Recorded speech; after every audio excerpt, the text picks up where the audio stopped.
ત્યાં જઈ એનું એન્ટીવેનમ લેવું પડે તો વ્યક્તિ બચી શકે, બાકી આવા સાપોથી બચવું ખૂબ મુશ્કેલ છે.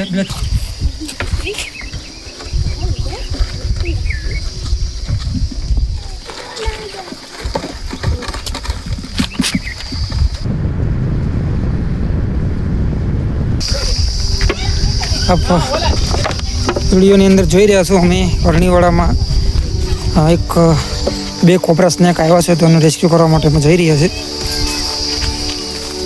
આપ સૌ લોકો વિડીયોની અંદર બના રહેજો.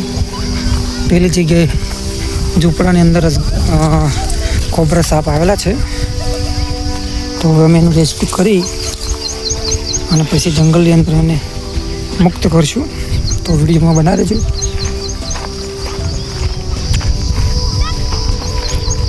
આ JCW છે.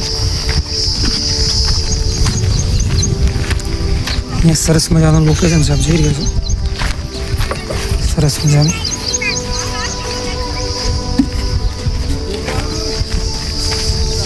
અહીંયા બધા માણસો બેઠા છે. ઘરના એકદમ ગંભીર થઈ ગયા છે, ડરી ગયા છે બધા લોકો.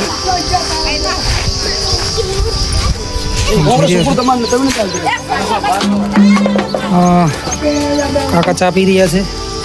મોટી ઉંમરના કાકા છે, જઈ રહ્યા છે. ના એ નહીં, તમે હાલ મને બતાવો ક્યાં એટલું બતાવો. એક બત્તી લાવો.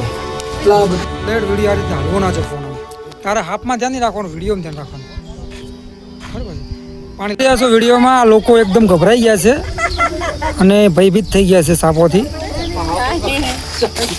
આપ જોઈ રહ્યા છો 2 ઇન્ડિયન સ્પેક્ટિકલ કોબરા આવતા એનું રેસ્ક્યુ કરવા માટે હું આવ્યો છું અને લોકો ખરેખર ખૂબ ગભરાઈ ગયા છે. તો ખરેખર લોકો આ સાપોને બચાવે છે તો ફોન કરી મને બોલાવ્યો છે, એ બદલ તો પહેલાં ખૂબ ખૂબ એમનો આભાર. તો હવે બંને ઇન્ડિયન સ્પેક્ટિકલ કોબરા છે સાપ, એને આપણે ગુજરાતીમાં નાગ કહીએ છીએ અને અમુક ગામડાની ભાષામાં કુમારસ તરીકે લોકો પૂછતા હોય છે. તો આપણે એનું રેસ્ક્યુ કરીએ. ચાલો બધી મોટી લાવો, પછી લાવો મોટી લાવો, મોટી લાવો, થોડી મોટી લાવો. મોટી બધી લેતા છે.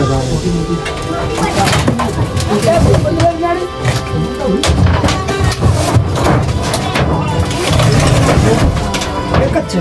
થોડું ડબલું ખોટું આપણે પેલા ભાઈ ના કે ફટાફટ આવી જાય.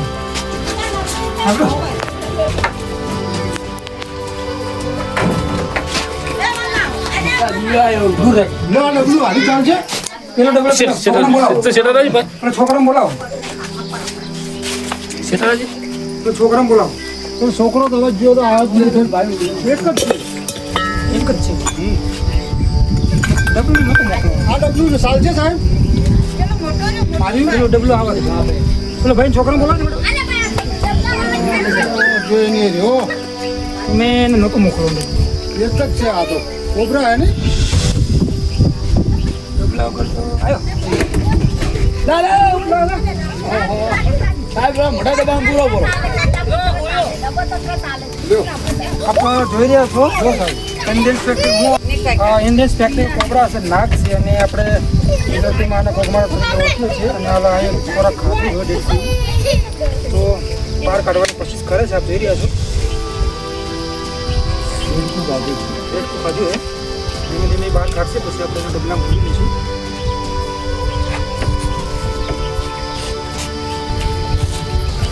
જે દેડકું ખાધેલું છે બહાર કાઢે છે અને આપણે એને ગુજરાતીમાં નાગ કહેવામાં આવે છે.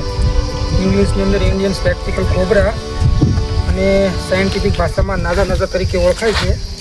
આની અંદર ન્યુરોટિક્સ નામનું વેનમ હોય છે અને બહુ જ ઝેરી હોય છે આ સાપ. કોઈ પણ વ્યક્તિને જો આવો સ્નેક કરડે અને ભૂવા અથવા તો તાંત્રિક જોડે જાય તો વ્યક્તિ મરી શકે છે, કારણ કે એનાથી એનો ઝેર ઉતરે નહીં. આના માટે તાત્કાલિક જે નજીકની સિવિલ હોસ્પિટલ હોય ત્યાં જઈ એનું એન્ટીવેનમ લેવું પડે તો વ્યક્તિ બચી શકે, બાકી આવા સાપોથી બચવું ખૂબ મુશ્કેલ છે. 2 થી 3 કલાકમાં જો એન્ટીવેનમ ના મળે તો વ્યક્તિ મરી જાય છે. તો આવો સાપ કરડે તો શું થાય છે કે તમારી જે નર્વસ સિસ્ટમ છે એ બંધ થઈ જાય છે, એકદમ નિષ્ક્રિય થઈ જાય છે અને તમને લોકોને દેખાવાનું બંધ થઈ જાય છે અને અંતે વ્યક્તિ મરી શકે છે. તો આવા સાપોને મારવાનો જોઈએ, અમને બચાવવો જોઈએ અને નજીકના જે કંઈ પણ વન વિભાગ હોય અથવા તો કોઈ NGO હોય એમનો કોન્ટેક્ટ કરી આવા સાપોને પકડાવવા છે. તો હવે આપણે આ સાપને રેસ્ક્યુ કરી અને સહી સલામત રીતે જંગલમાં રિલીઝ કરશું. ઢાંકણું અહીંયા ઢાંકણું ચાલુ. ઢાંકણો ઢોકણું આવ્યું માર કાઢી દીધું.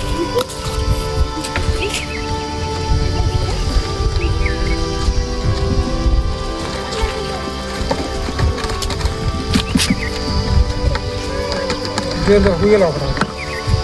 હુયો લા આ જે સાપ સ્નેક રેસ્ક્યુ કર્યો છે એને શ્વાસ લેવા માટે આપણે એને કોણા પાડશું.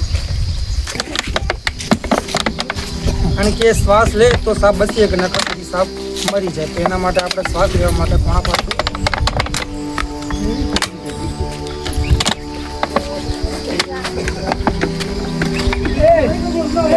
હવા મારે.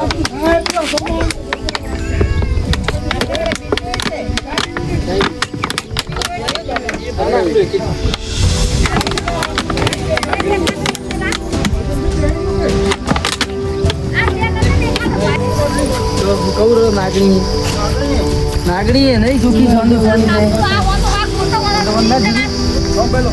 આપણે ઘરે ઇન્ડિયન સ્પેક્ટર કોબરા તો એને રેસ્ક્યુ કરી અને હવે આપણે જંગલમાં રિલીઝ કરશું. અને ખરેખર તમારો ખૂબ ખૂબ આભાર. તમે હાપને બચાવ્યો અને મને ફોન કરી બોલાવ્યો એ બદલ તમારો આભાર છે. બરોબર. તમને હાપને મારતો નથી. ના મારતા નહીં. આપનો રક્ષા કરો.